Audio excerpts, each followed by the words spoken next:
Nehemías capítulo 13. Este es el último capítulo del libro de Nehemías, lo cual quiere decir que hoy concluiremos estas enseñanzas que hemos estado llevando a cabo. Y vamos a leer el capítulo completo. Son muchos versículos, pero es importante leerlo entero para tener la idea global de lo que vamos a ver hoy.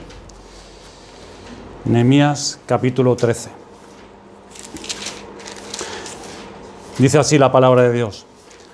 Aquel día se leyó en el libro de Moisés, oyéndolo el pueblo, y fue hallado escrito en él que los amonitas y moabitas no debían entrar jamás en la congregación de Dios, por cuanto no salieron a recibir a los hijos de Israel con pan y agua, sino que dieron dinero a Balaán para que los maldijera, mas nuestro Dios volvió la maldición en bendición. Cuando oyeron pues la ley, separaron de Israel a todos los mezclados con extranjeros. Y antes de esto el sacerdote Eliasib, siendo jefe de la cámara de la casa de nuestro Dios, había emparentado con Tobías, y le había hecho una gran cámara en la cual guardaban antes las ofrendas, el incienso, los utensilios, el diezmo del grano, del vino y del aceite que estaban mandados dar a los levitas, a los cantores y a los porteros, y la ofrenda de los sacerdotes. Mas a todo esto yo no estaba en Jerusalén, porque en el año 32 de Artajerjes, rey de Babilonia, fui al rey, y al cabo de algunos días pedí permiso al rey para volver a Jerusalén. Y entonces supe del mal que había hecho Eliasib por consideración a Tobías, haciendo para él una cámara en los atrios de la casa de Dios. Y me dolió en gran manera, y arrojé todos los muebles de la casa de Tobías fuera de la cámara, y dije que limpiasen las cámaras, e hice volver allí los utensilios de la casa de Dios, las ofrendas y el incienso. Encontré asimismo que las porciones para los levitas no les habían sido dadas, y que los levitas y cantores que hacían el servicio habían huido cada uno a su heredad. Entonces reprendí a los oficiales y dije: ¿por qué está la casa de Dios abandonada? Y los reuní y los puse en sus puestos. Y todo Judá trajo el diezmo del grano, del vino y del aceite a los almacenes. Y puse por mayordomos de ellos al sacerdote Selemías y al escriba Sadoc, y a los levitas a Pedaías, y al servicio de ellos a Anán, hijo de Zacur, hijo de Matanías, porque eran tenidos por fieles, y ellos tenían que repartir a sus hermanos. Acuérdate de mí, oh Dios, en orden a esto, y no borres mis misericordias que hice en la casa de mi Dios y en su servicio. En aquellos días vi en Judá algunos que pisaban en lagares en el día de reposo, y que acarreaban haces y cargaban asnos con vino y también de uvas, de higos y de toda suerte de carga, y que traían a Jerusalén en el día de reposo, y los amonesté acerca del día en que vendían las provisiones. También había en la ciudad tirios que traían pescado y toda mercadería, y vendían en día de reposo a los hijos de Judá en Jerusalén. Y reprendí a los señores de Judá y les dije: ¿qué mala cosa es esta que vosotros hacéis, profanando así el día de reposo? ¿No hicieron así vuestros padres, y trajo nuestro Dios todo este mal sobre nosotros y sobre esta ciudad? ¿Y vosotros añadís ira sobre Israel, profanando el día de reposo? Sucedió pues que cuando iba oscureciendo a las puertas de Jerusalén antes del día de reposo, dije que se cerrasen las puertas, y ordené que no las abriesen hasta después del día de reposo, y puse a las puertas a algunos de mis criados para que en el día de reposo no introdujeran carga. Y se quedaron fuera de Jerusalén 1 y 2 veces los negociantes y los que vendían toda especie de mercancía. Y les amonesté y les dije: ¿por qué os quedáis vosotros delante del muro? Si lo hacéis otra vez, os echaré mano. Desde entonces no vinieron en día de reposo. Y dije a los levitas que se purificasen y viniesen a guardar las puertas para santificar el día de reposo. También por eso acuérdate de mí, Dios mío, y perdóname según la grandeza de tu misericordia. Vi asimismo en aquellos días a judíos que habían tomado mujeres de Asdod, amonitas y moabitas, y la mitad de sus hijos hablaban la lengua de Asdod, porque no sabían hablar judaico, sino que hablaban conforme a la lengua de cada pueblo. Y reñí con ellos y los maldije, y herí a algunos de ellos, y les arranqué los cabellos, y les hice jurar diciendo: no daréis vuestras hijas a sus hijos, y no tomaréis de sus hijas para vuestros hijos, ni para vosotros mismos. ¿No pecó por esto Salomón, rey de Israel? Bien que en muchas naciones no hubo rey como él, que era amado de su Dios, y Dios lo había puesto por rey sobre todo Israel, y aún a él le hicieron pecar las mujeres extranjeras. Y obedeceremos a vosotros para cometer todo este mal tan grande de prevaricar contra nuestro Dios, tomando mujeres extranjeras. Y uno de los hijos de Joiada, hijo del sumo sacerdote Eliasib, era yerno de Sanbalat, horonita, por tanto lo ahuyenté de mí. Acuérdate de ellos, Dios mío, contra los que contaminan el sacerdocio y el pacto del sacerdocio y de los levitas. Los limpié, pues, de todo extranjero, y puse a los sacerdotes y levitas por sus grupos, a cada uno en su servicio, y para la ofrenda de la leña en los tiempos señalados, y para las primicias. Acuérdate de mí, Dios mío, para bien. Vamos a pedir la ayuda de nuestro Señor. Señor, solo soberano Dios, Señor del cielo y de la tierra, Rey de reyes y Señor de señores, que habitas en inmortalidad, en luz inaccesible, que ningún hombre te ha visto ni te puede ver, pero que tú has querido, Señor, te ha complacido revelarte a tus criaturas a través de tu palabra.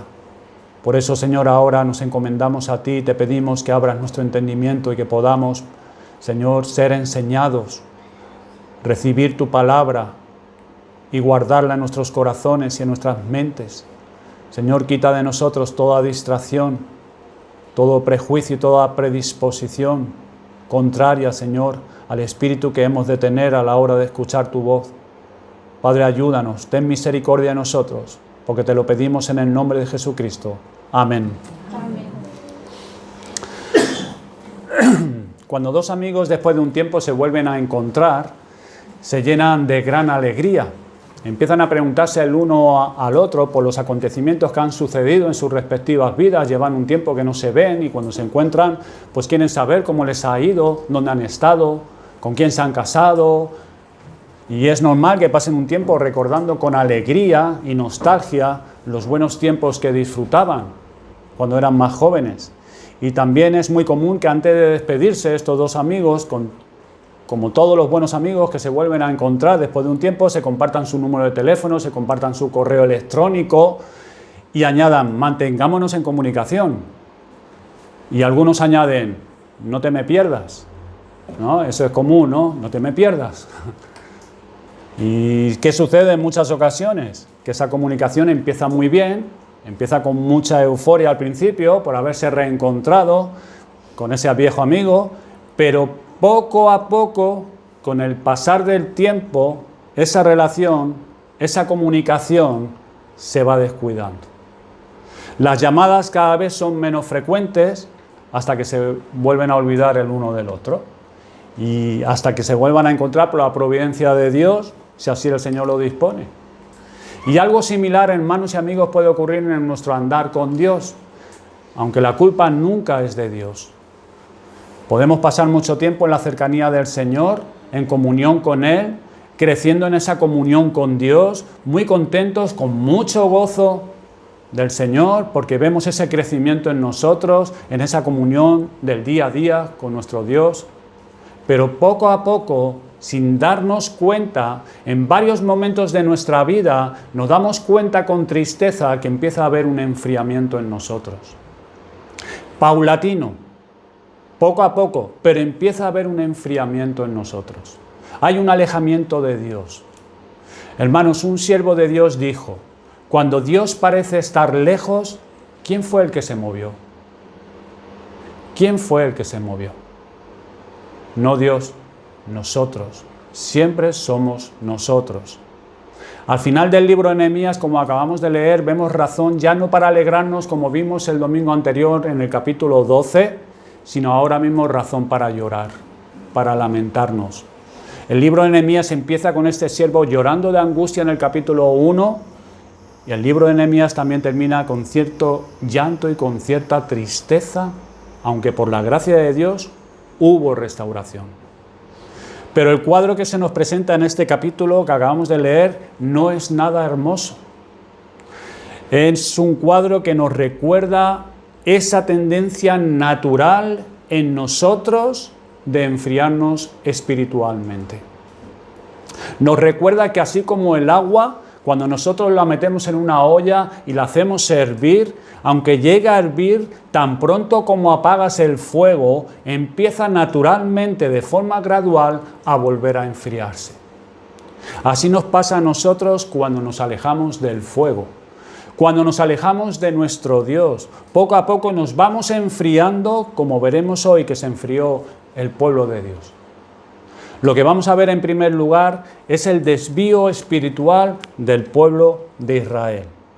Como recordarán, la semana pasada en el capítulo 12 vimos una gran demostración de la devoción del pueblo para con su Dios y su gozo en el Señor por el resultado de ello. Y en los primeros 3 versículos del capítulo 13 vemos la obediencia del pueblo de Dios. Vemos al pueblo de Dios obedeciendo, sacando entre ellos a aquellos que no tenían que estar en la asamblea, que eran los moabitas y los amonitas. Aquellos que se habían mostrado indiferentes para con el pueblo de Dios en su necesidad cuando ellos iban en el éxodo. Y obedecen la palabra del Señor. Pero tristemente el relato bíblico no termina con una nota de mucha alegría. Aunque en otros aspectos podríamos decir que sí al ver el resultado final, como lo vamos a ver en esta mañana. Pero el cuadro completo, el cuadro general que se nos presenta no es nada alentador, como ya indiqué anteriormente. Después de 12 años trabajando Nehemías arduamente, trabajando diligentemente y ejerciendo el liderazgo bíblico, después de 12 años, Nehemías regresa al palacio de Atarjerjes, allí en Persia, y quien le había dado permiso por la misericordia del Señor para ir a Jerusalén a edificar las murallas. Nehemías no solamente concluye la reedificación de las murallas de Jerusalén, como vimos en 52 días, sino que también él se entrega a la reedificación espiritual, las murallas espirituales del pueblo, que también en ese sentido estaban hechas escombros. Pero durante su ausencia, el pueblo de Israel cayó en un gran desvío espiritual. Y eso pasó durante un tiempo. No sabemos exactamente cuánto tiempo estuvieron así. Recuerden, este libro completo básicamente nos está presentando lo que ocurrió en 12 años. Y se ve obviamente que es lo que el Señor quiso revelarnos a nosotros, pero en 12 años pasan muchas cosas. No sabemos exactamente cuánto tiempo tomó desde la salida de Nehemías de la ciudad de Jerusalén a Persia, pero hubo un desvío espiritual y moral en medio del pueblo de Israel. Y todo parece haber empezado con el sacerdote jefe de la cámara de la casa de Dios, llamado Eliasib, y su familia. O sea, el problema del deterioro empieza desde arriba. Puede que lo haya detenido a Eliasib por un tiempo, lo que le hubiese detenido fuese la presencia de Nehemías cuando se encontraba allí. Puede que Eliasib ya haya empezado a desviarse en su andar privado con Dios mientras Nehemías estaba allí, dado la impresión de que todo estaba bien con él. Lo cual puede interpretarse, si ese fuese el caso, que Eliasib era un hombre que vivía para agradar a los hombres y no vivía en el temor de Dios. Porque tan pronto que Nehemías se va, Eliasib empieza a deshonrar al Señor en su misma casa, en el mismo templo. ¿Y qué hace Eliasib? Eliasib permite que Tobías, ni más ni menos que Tobías, uno de los que trataron de impedir la obra que Nehemías estaba llevando a cabo allí, permite que se mude en el templo y viva allí. Versículo 5 nos dice, y le había hecho una gran cámara. ¿Se lo había preparado? ¿Dónde? ¿Donde antes ponían gente?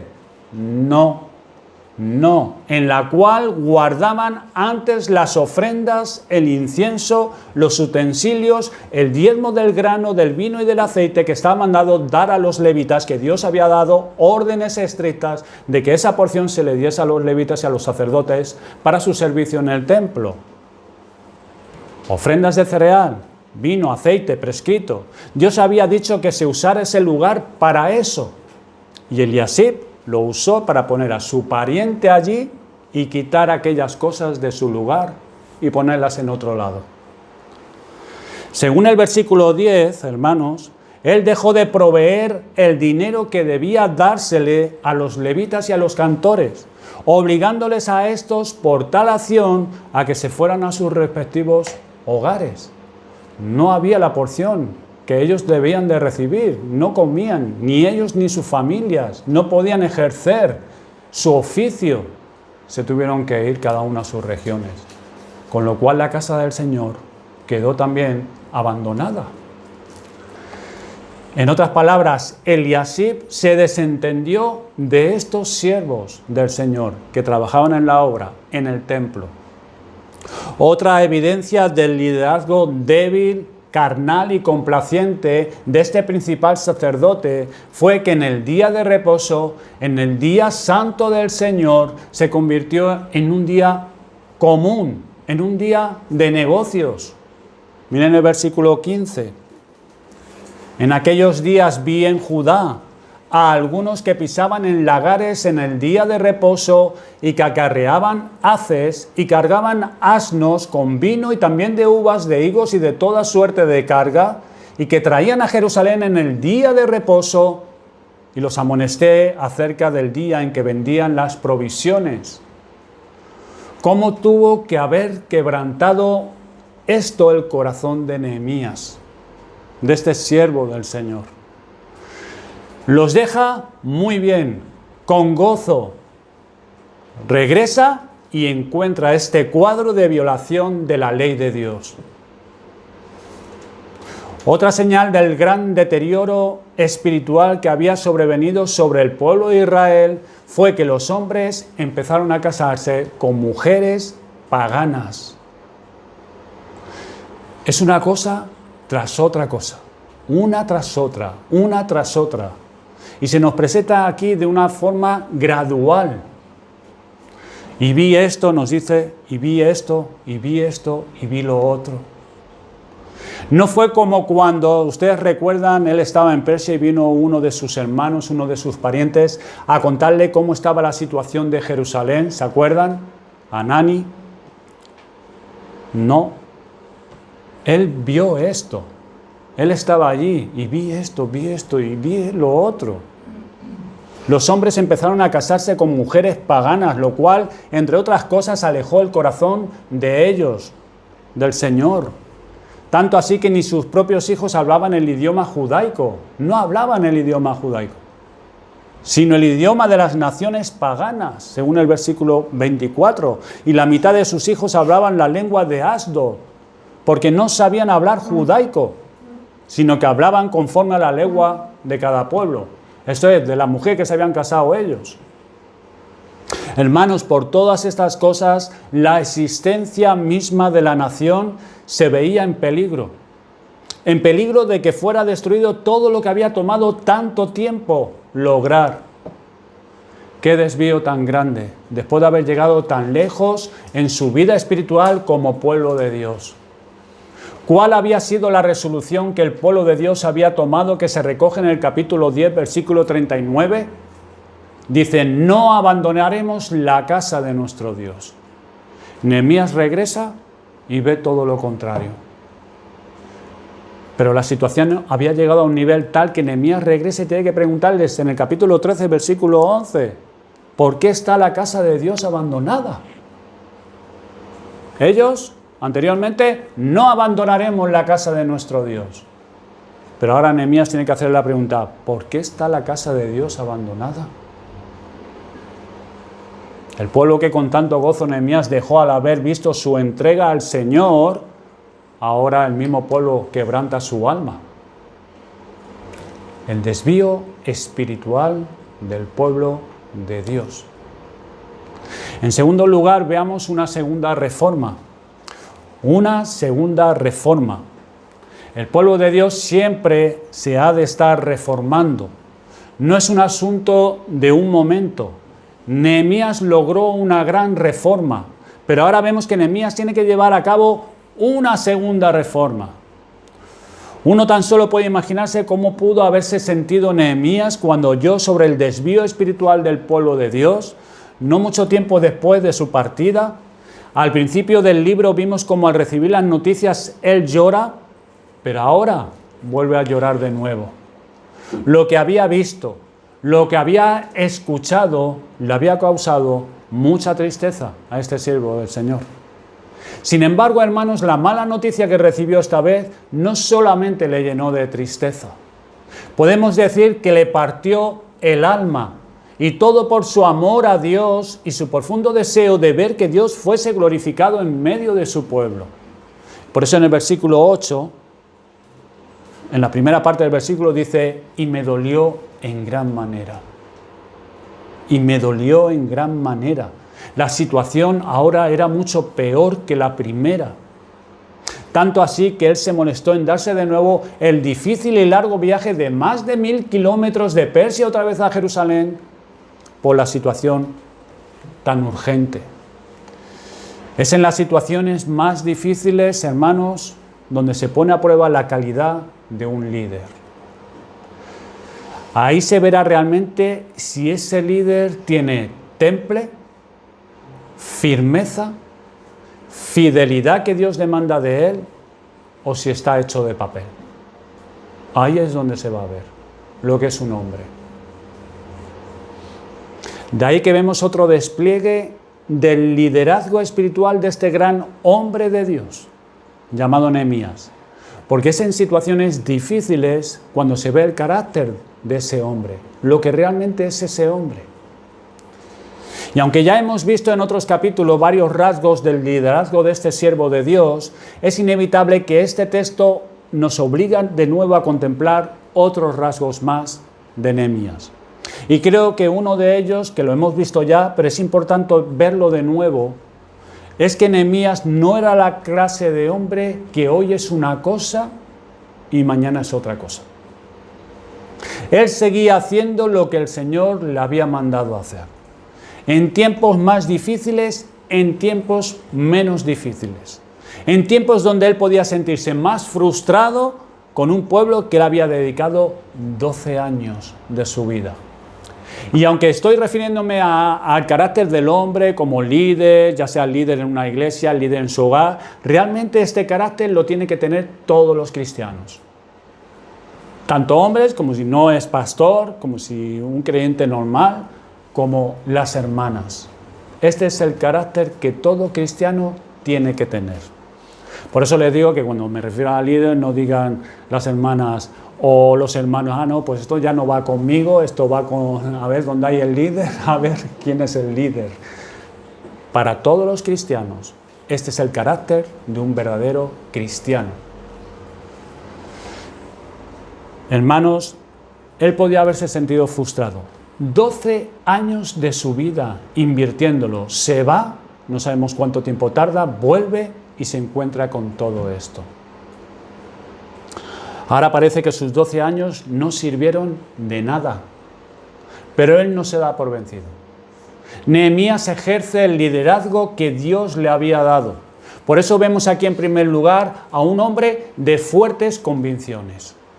Hay personas que, aunque nunca han sido buenos corredores, cuando miran hacia atrás y oyen a un perro y ven a un gran pitbull que corre hacia ellos, se hacen los mejores corredores del mundo. Yo he visto un vídeo que yo dije, es imposible, cómo el tipo ha podido de un salto saltar esa valla. Es imposible. Pues sí. Saltan bancos, saltan verjas y siguen corriendo velozmente y el perro al final desiste de la manera que corría este hombre. Y cuando alguien cuenta esto, la persona o tú lo ves, lo atribuimos al miedo, lo atribuimos a la adrenalina, que nos hace hacer quizás cosas que no podemos hacer de una forma natural, pero las hacemos. Hermanos, las acciones de Nehemías que vemos cuando llegó al principio a Jerusalén, al tratar con el problema que había por las murallas, no fue fruto de la adrenalina corriéndole por las venas. Hermanos, no fue fruto, no fue un asunto hormonal ni químico, sino espiritual. El carácter que Dios había forjado en este hombre. De ahí que cuando él vuelve a Jerusalén, vemos al mismo hombre que habíamos visto antes, al principio, hace 12 años aproximadamente. Sus fuertes convicciones seguían bien arraigadas en su corazón. De ahí que ahora él no vino como más suave, con un espíritu de tolerancia hacia ellos. Nehemías seguía plenamente convencido de que a Dios se le debe amar con todas nuestras fuerzas, con toda nuestra alma y con toda nuestra mente. Y que la casa de Dios debía respetarse. Él seguía convencido, con fuertes convicciones, de que el pecado era una gran afrenta en la presencia de Dios. Él seguía convencido del que encubre sus pecados no prosperará. Que su amor por Dios y su gloria ardían en su corazón con el mismo fervor que antes. Y si nos preguntáramos qué le hace a Nehemías ser Nehemías realmente, tendríamos que responder, hermanos y amigos, su amor por el Señor, su amor por la palabra de Dios, su deseo de ser fiel al Señor, cueste lo que cueste. Eso es lo que le hace a Nehemías ser Nehemías. Él todavía tenía la firme convicción de que el pueblo de Dios debía conformarse a su palabra en toda su manera de vivir. En toda. Y él amaba al pueblo de Dios, porque ninguna cosa que él hizo, lo hizo por odio a él. No lo hizo por odio al pueblo.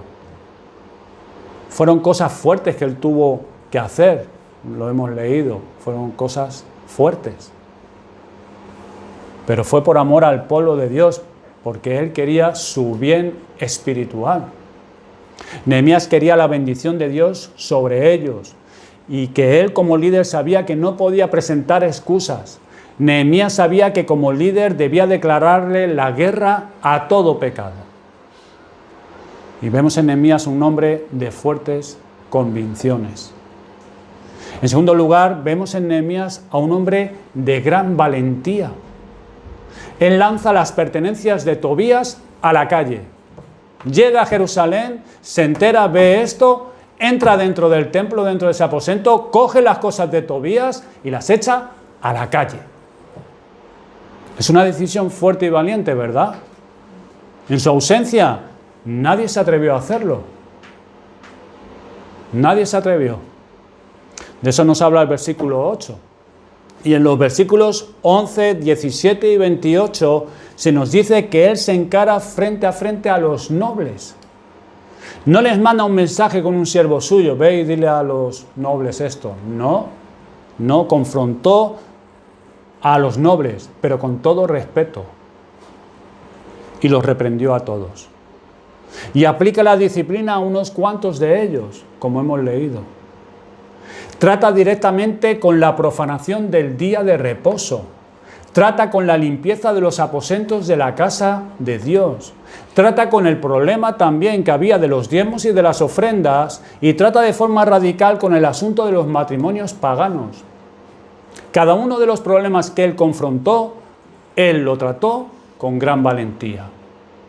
Fueron como 4 cosas, lo que hemos leído, que Nehemías trató. Y él no trató con 3 y dejó una para, bueno, esto ya lo veremos más adelante, con las 4 cosas. No la dejó para otra ocasión. Nehemías no dejó nada sin tratar.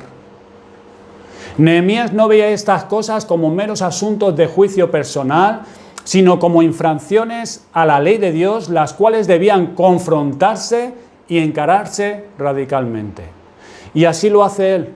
Aplica la palabra de Dios a cada uno de estos asuntos. No se deja dominar por las malas caras, porque seguramente que habría algunos que no les gustaría todos estos cambios, todas estas confrontaciones. No se dejaba intimidar por las acusaciones que algunos del pueblo le lanzaran, las malas actitudes de algunos dirigentes o de aquellos que negociaban con su mercadería en el día de reposo. Él fue y lo confrontó. Él como líder tenía la autoridad tanto para reprenderlos como para traer reformas en medio de ellos. Y eso hizo Nehemías con gran valentía. Un hombre de fuertes convicciones, un hombre de fuerte valentía y por último vemos en Nehemías un gran reformador. Nehemías no solo fue firme en sus convicciones, valiente en confrontar a los que estaban pecando, sino que también fue un gran reformador a la hora de enmendar todo lo que estaba mal. Hay líderes que solo saben decir lo que está mal, o solo saben reprender lo que está mal. Saben señalar lo que está mal, muy bien, pero dejan a la gente que se busquen como puedan en cuanto a buscar hacer los cambios que Dios quiere que se hagan. No les dan la guía que estos necesitan. Eso suele pasar a algunos padres con sus hijos. Regaño por aquí, regaño por allá, pero ¿te has sentado a dirigir el corazón de tu hijo por la palabra de Dios? Se hace en disciplina y amonestación del Señor e instruyéndole con la palabra de Dios. No solo amonestando, hay que instruir. Nehemías fue un verdadero reformador. Él trajo, además de reprensiones, reformas.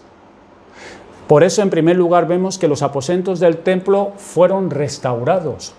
Fíjese que no se sugirió que se restaurasen los aposentos. No, un líder no sugiere, un reformador no sugiere, un reformador hace cambios.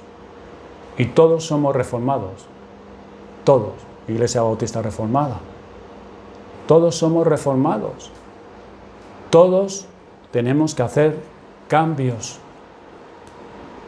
Los aposentos del templo fueron restaurados. Versículo 9, y dije que limpiasen las cámaras e hice volver allí los utensilios de la casa de Dios, o las ofrendas y el incienso.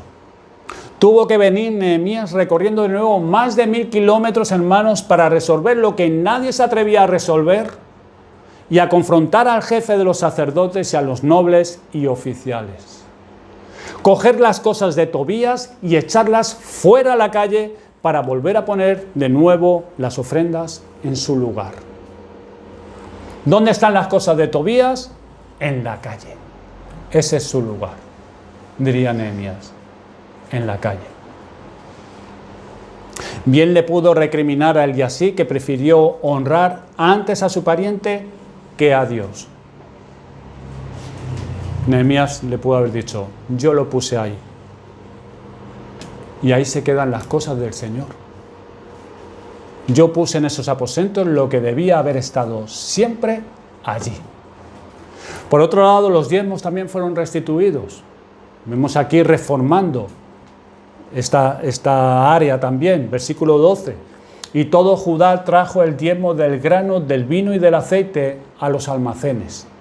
Es curioso, hermanos, que en el versículo 9 habla Nehemías de que él ordenó y puso, y en el versículo 19 también, como vamos a ver ahora, habla de que él ordenó que cerraran las puertas. Pero cuando se nos habla de los diezmos, o de lo que el pueblo tuvo que hacer, en el versículo 12, se nos habla de que todo Judá lo trajo.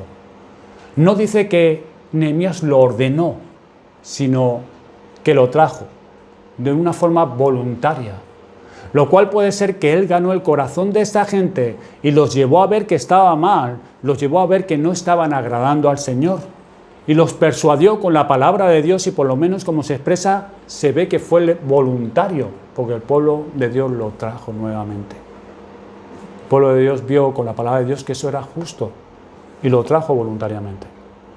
Otro aspecto de esta reforma que él llevó a cabo está en el versículo 19, es decir, cerrar las puertas de la ciudad antes del día de reposo y se abrían cuando ya terminaba el día de reposo. Sucedió pues que cuando iba oscureciendo a las puertas de Jerusalén, antes del día de reposo, dije que se cerrasen las puertas y ordené que no las abriesen hasta después del día de reposo, y puse a las puertas a algunos de mis criados para que en día de reposo no introdujeran carga. Liderazgo eficaz, un liderazgo específico, un liderazgo claro de lo que había de hacerse y lo que no había de hacerse. Pues bien, hermanos, hemos visto primero el desvío espiritual del pueblo de Israel, segundo, una reforma cabal que llevó a cabo este siervo de Dios en forma específica y bien concreta. Y ahora nosotros podemos preguntarnos, ¿qué podemos aprender nosotros al estudiar este libro y particularmente este capítulo 13? ¿Qué podemos aprender del caos y la situación horrible que hemos visto en Israel? Pues en primer lugar, hermanos, a modo de aplicación, es cuidémonos, porque también nosotros podemos caer en desvío espiritual. Cuidémonos porque es muy fácil caer en desvío espiritual. Podemos contemplar, hermanos, este cuadro patético que hemos visto en el capítulo 13 y abrir nuestras bocas con asombro y decirnos, ¿cómo puede ser que el pueblo de Israel, que había logrado tanto, que se había comprometido a servir al Señor de todo corazón, que había tenido el liderazgo fiel de este siervo de Dios y el ejemplo piadoso de este hombre por 12 largos años, ahora está retrocediendo en la manera en lo que lo hacen? Pues hermanos, no deberíamos asombrarnos tanto cuando tenemos un corazón tan inclinado a desviarse como el de ellos. Porque el corazón que ellos tenían es el mismo que tenemos nosotros. Igual. Estas mismas preguntas pueden llegar a hacerse con respecto a nosotros. Cualquiera de nosotros puede dejar de venir a los cultos.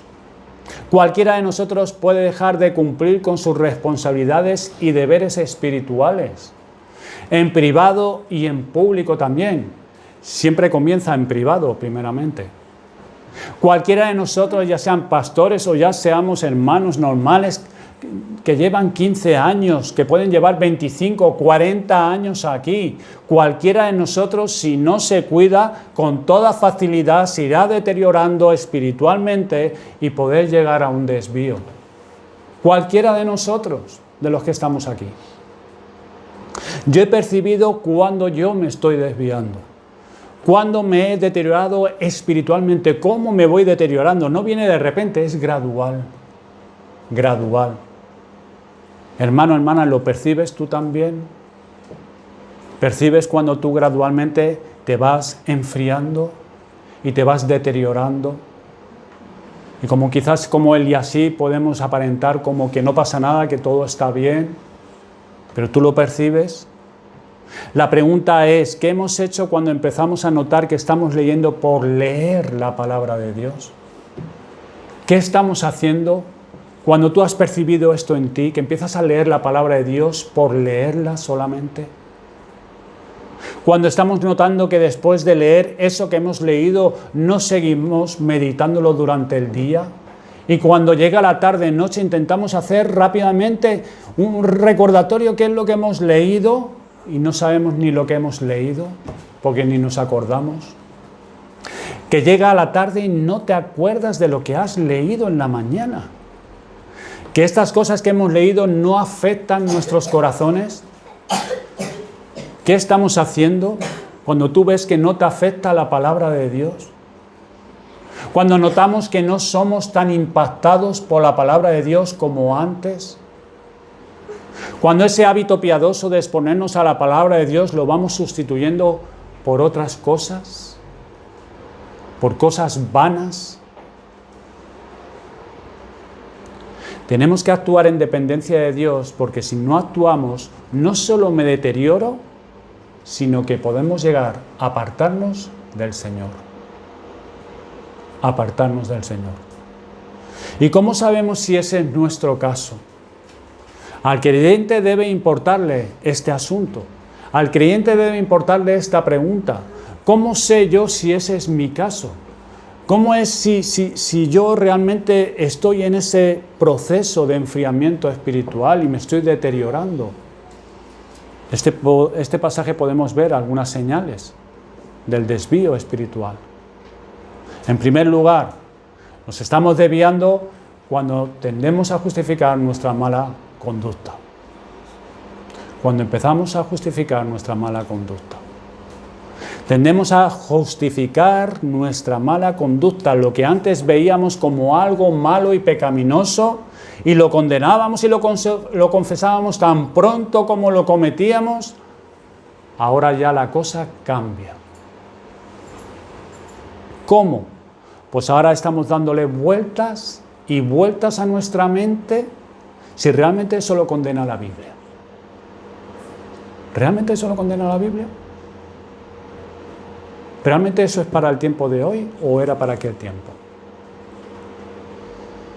Si realmente ese pasaje que se usa para condenar ese pecado se debe interpretar así.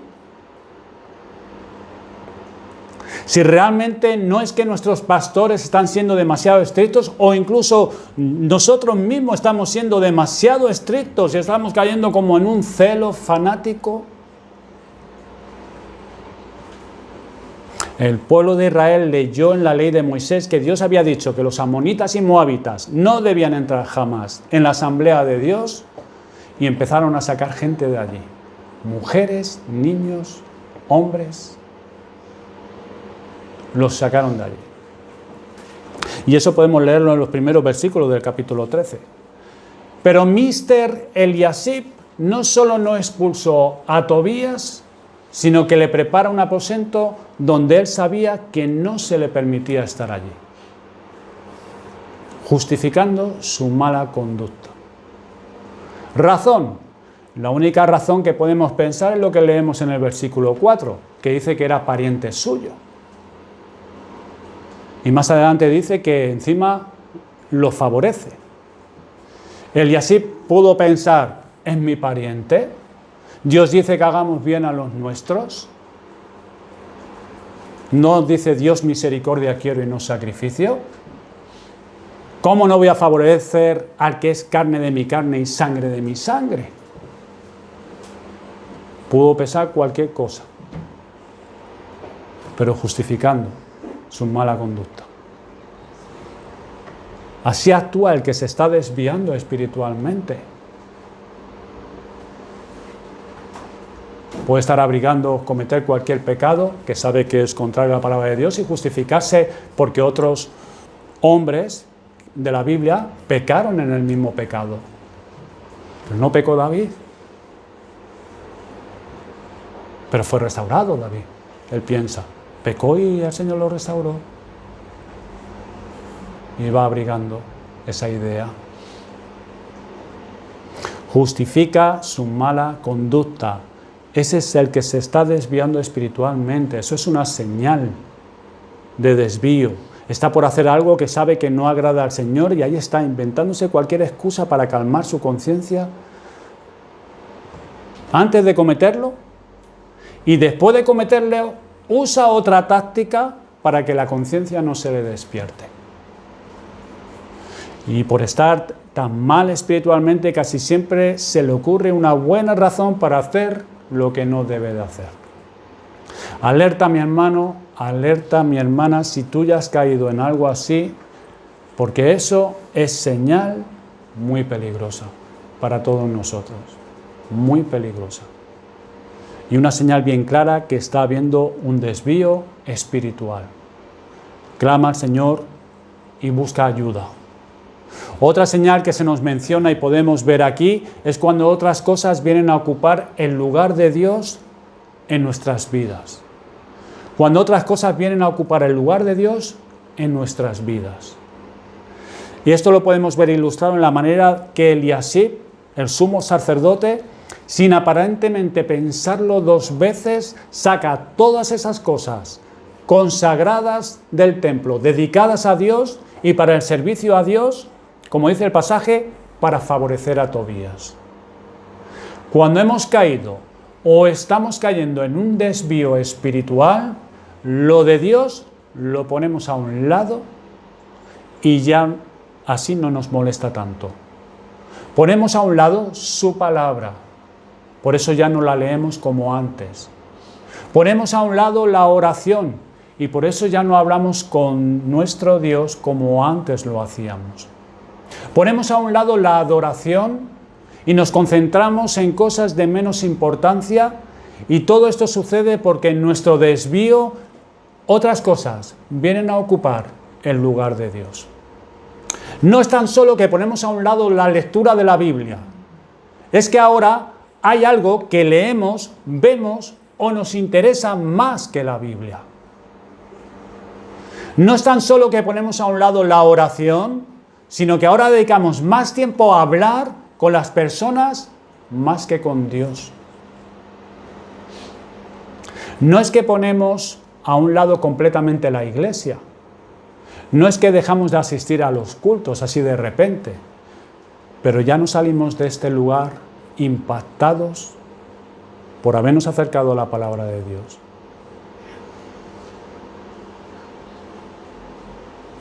que dice la Escritura que es más cortante que una espada de dos filos. Ya no salimos impactados como quizás antes salíamos. ¿Y qué sentimos? Una espada embotada que está tratando de entrar. No es que la palabra de Dios deje de tener su filo, pero en cuanto a su efecto, en cuanto a nuestra involucración mientras la escuchamos, es como si fuera una espada oxidada y embotada. Hermano, hermana, ¿qué has estado sacando de tu corazón o de tu vida para darle un aposento cómodo a tu Tobías y favorecerlo? ¿Qué cosas has puesto a un lado para darle un trato especial a tu Tobías? ¿Ha venido a ser para ti más importante favorecer a este que honrar a Dios, sea quien sea tu Tobías? Puede ser una persona, puede ser una cosa, puede ser una actividad. ¿Quién es tu Tobías? ¿Cuál es tu Tobías en tu vida, si tienes uno? Ese Tobías puede ser un pecado por el que has estado haciendo provisión, como Eliasib le hizo provisión, no para tenerlo de visita, sino para que venga a quedarse permanentemente en tu corazón. ¿Hay algún pecado al cual tú le has amueblado un rincón en tu corazón? ¿Será alguna persona? ¿Será algún jefe con el cual tú has estado dispuesto a ceder porque te ha dicho que mientas en tu trabajo y has mentido porque tienes temor a perder tu trabajo si no lo has hecho? ¿Será tu esposa la cual has estado pasando por algún pecado por alto y temes reprenderla? ¿O al revés, tu esposo? ¿Cuál es tu Tobías? ¿La importancia que le das a tu ropa de marca? ¿Tu apariencia física? ¿Tu dinero? ¿Tu trabajo? ¿Cuál es tu Tobías? Hermanos, tenemos que identificar nuestros Tobías en nuestra vida para que los podamos sacar junto con todas sus cosas a la calle, que es ahí donde tiene que estar, fuera de nuestro corazón. A la calle. En tercer lugar, cuando alguien se está desviando espiritualmente, se ve su descuido en el día del Señor. En el día del Señor. En el día santo del Señor. Algunos dirán que ese nuevo concepto que tienen ahora del día del Señor es una señal de progreso. Aquellos que dicen que, bueno, da igual, que puede ser un domingo como que puede ser un jueves, que no pasa nada, que lo importante es el corazón y que no hay un día establecido, o que se puede hacer cualquier cosa en la adoración. Pero en realidad es una señal de retroceso espiritual.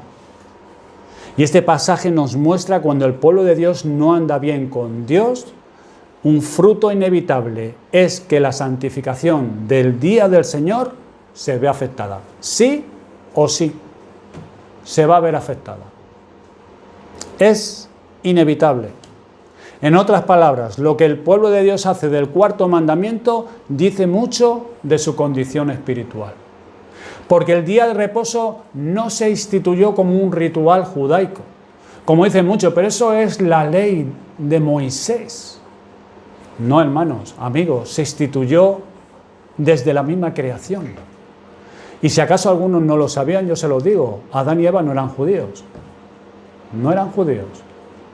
Se instituyó el día de la creación, el día santo del Señor, el día de reposo.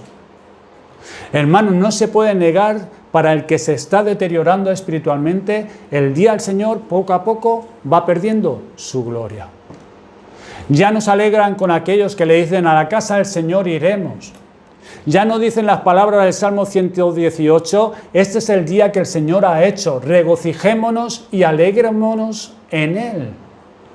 Porque ya no hay regocijo en el día del Señor. Hay regocijo quizás en otras cosas, pero no en ir a la casa del Señor, a tener comunión con Él y con los hermanos. Y digo comunión. Ya no llaman al día del Señor su delicia. Y aquí vemos que el pueblo de Israel estaba tan mal espiritualmente que hasta ya estaban negociando en el día de reposo. Ese día vino a ser como cualquier otro día, como un lunes, como un martes, un miércoles. Y eso no quiere el Señor que nosotros hagamos. Eso al Señor no le agrada. Él no quiere que nosotros hagamos eso, que tratemos su día como cualquier otro día. ¿Es esa la tendencia natural? Fácilmente. Y más si uno está desviado espiritualmente. Es que es inevitable. Es inevitable. Hermanos, si no nos cuidamos, también nos puede pasar a nosotros. Lo que antes era el día más bendito puede convertirse en el día que tengo que ir a la iglesia. ¿Qué haces tú los domingos?, te pregunta alguien. Yo voy a la iglesia. Hermano, se puede convertir en el día de ir a la iglesia y no en el día de deleite en el Señor. El día de ir a la iglesia y no el día de desear con ansia estar en la presencia del Señor, porque mejor es estar un día en sus atrios que 1000 fuera de ellos. El día de ir a la iglesia y no de escuchar la voz del Señor que tan desesperadamente necesitamos escuchar tú y yo, porque solo Él tiene palabras de vida eterna para nosotros. Cuando antes nuestras conversaciones giraban alrededor de la palabra que escuchábamos o hablábamos de otros temas espirituales, podemos ahora vernos hablando solamente de cosas frívolas y vanas. Deportes, trabajo, política, conversaciones vanas y demás cosas temporales que se convierten en esos pajarillos que se comen la semilla que ha sido sembrada en la adoración. Y esos pajarillos te arrebatan la semilla de la palabra. Hermanos, a la luz de estas aplicaciones, hemos de reconocer con toda humildad y vergüenza que nos hemos estado desviando en una manera u otra. Nos hemos estado desviando espiritualmente. ¿Qué hacemos entonces? En Dios hay misericordia. En Cristo hay perdón. Vayamos a Él y pidámosle que tenga misericordia de nosotros. Roguémosle que nos dé la gracia que necesitamos para llevar a cabo cambios en nuestras vidas. Reformar nuestra vida. Hacer cambios como buen reformador. Para llevar una reforma cabal en nuestras vidas como lo hizo este siervo del Señor, Nehemías.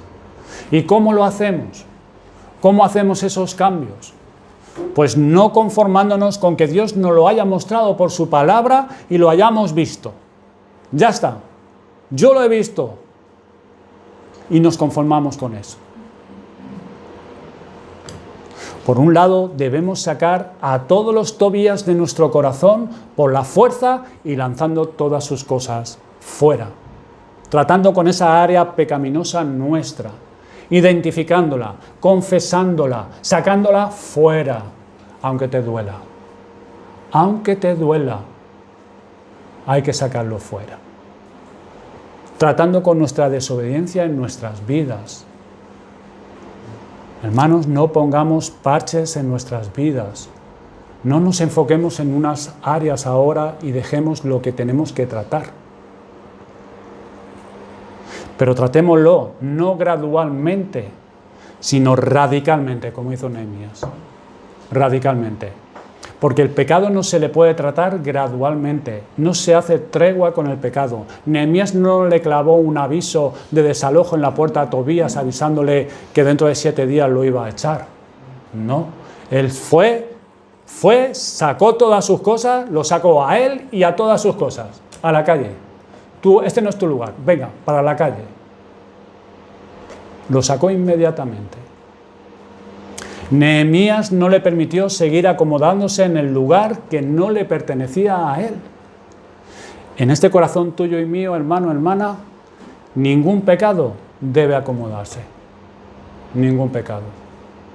Cristo murió por esos pecados. Cristo sufrió para librarnos del dominio de ese pecado. Él ha hecho que su Espíritu more en nosotros y para que el pecado no tenga más dominio sobre nosotros. Pero el corazón tuyo y mío es engañoso. ten en cuenta esto. Tu corazón y mi corazón es engañoso. Y hay pecados que pueden empezar a influenciar en nuestras vidas si no tratamos con ellos como debemos. Y el pecado remanente, hermano, no es un juego. El pecado remanente está ahí, en nosotros. Así que no más favores para nuestros deseos pecaminosos. Hermano, fuera Tobías, es lo que tenemos que decir. Fuera Tobías, que Cristo es el que debe estar ahí, no Tobías. Y aquí se ve, hermanos, si en verdad somos lo que decimos ser. Si realmente estamos luchando. Escuchen lo que un puritano, Thomas Brooks, dijo. Dice, ¿cuántos Judas hay en nuestros días que le dan un beso a Cristo y aún así lo traicionan? Que con sus palabras profesan conocerle, pero con sus hechos le niegan. Que doblan sus rodillas ante él, pero en sus corazones le desprecian. Que llaman Salvador a Jesús, pero no se quieren someter a él como Señor. Fin de la cita. No podemos tolerar ninguna área de pecado en nuestras vidas en la que sepamos que no estamos agradando al Señor. Eso tiene que tratarse. Así que, hermanos, santifiquemos el día del Señor. Dios honra a los que le honran. Dios no bendice a aquellos que no santifican su día. Dios no honra a aquellos que no santifican su día. Hagamos de su día lo que en verdad es un día especial, un banquete especial espiritual para nuestras almas, desde su inicio hasta su final. En nuestros hogares que se perciba que no solo es el día de ir a la iglesia, es más que eso. Es el día del Señor, dedicado al Señor. Así que pongamos guardias en las puertas de nuestro corazón para que esos comerciantes no entren a distraernos y desvíen nuestras mentes y corazones en este día. No es que adoremos el día en sí, adoramos al Señor del día y queremos honrarle. Al Señor de este glorioso día, al Señor Jesucristo. El Señor nos ha dado este día para enriquecer nuestra alma. Así de inmenso es el amor del Señor Jesucristo por su pueblo, por nosotros. Así que no debemos ver el día del Señor como un mero deber, es un deber. Y menos aún, hermano, hermana, veas el día del Señor como una carga, sino míralo como una demostración del gran amor de Dios para contigo. Y por último, brevemente ya, ve en este pasaje la gran misericordia y fidelidad para con su pueblo. Nehemías se había ido, volvió a darse un viaje de más de 1000 kilómetros de distancia. Se encontraba en el palacio, sirviendo a Dios allí donde el Señor en su soberanía y providencia quería y lo había puesto. El pueblo empieza a desviarse espiritualmente y el Señor no deja a su pueblo así. El Señor vuelve a traer a sus siervos desde allá tan lejos y le vuelve a encomendar una obra. El Señor en su misericordia, hermanos, aún no ha terminado con nosotros. Aún no lo ha hecho. No ha terminado su buena obra. El que comenzó la buena obra en nosotros, el Señor ha dicho, Él ha dicho que la va a perfeccionar hasta el día de Jesucristo. Y Él no nos va a abandonar. Así que cuando el Señor envía a sus siervos, cuando el Señor envía a un hermano, una hermana que te habla al corazón y a la conciencia, que está preocupado por tu condición espiritual, tienes que verlo como un Nehemías que él trajo a 1000 kilómetros de distancia para restaurar tu alma. Porque el Señor te ama y tiene misericordia de ti. ¿Qué te dice el Señor por el profeta Oseas en el capítulo 6? Venid, volvamos al Señor, porque Él arrebató y nos curará, hirió y nos vendará. Acuérdate que el Señor, Él sana, pero Él hiere también. Pero Él sana. Él da vida y Él mata. No se te olvide esto. Esforcémonos. El Señor dice, venid, volvamos al Señor. Así que esforcémonos en ir y buscar y conocer al Señor, tal como Él es, como Él se nos revela en la palabra. Para nosotros, nuestro bien es estar cerca de nuestro Señor. Y el Señor nos ama tanto que cuando ve que nos estamos desviando, Él va tras nosotros y usará cualquier cosa para volvernos a atraer a Él. Cualquier cosa. Él lo va a hacer. Él nos mirará con esa mirada que hizo llorar amargamente a Pedro, y Él vendrá a nuestro lado con compasión y ternura, y en esa playa nos preguntará: ¿me amas? ¿Me amas? Y nos restaurará como a Pedro para que le sirvamos con todo nuestro ser. Siempre hay esperanza en el Señor. Siempre hay gracia y misericordia. Vamos a orar.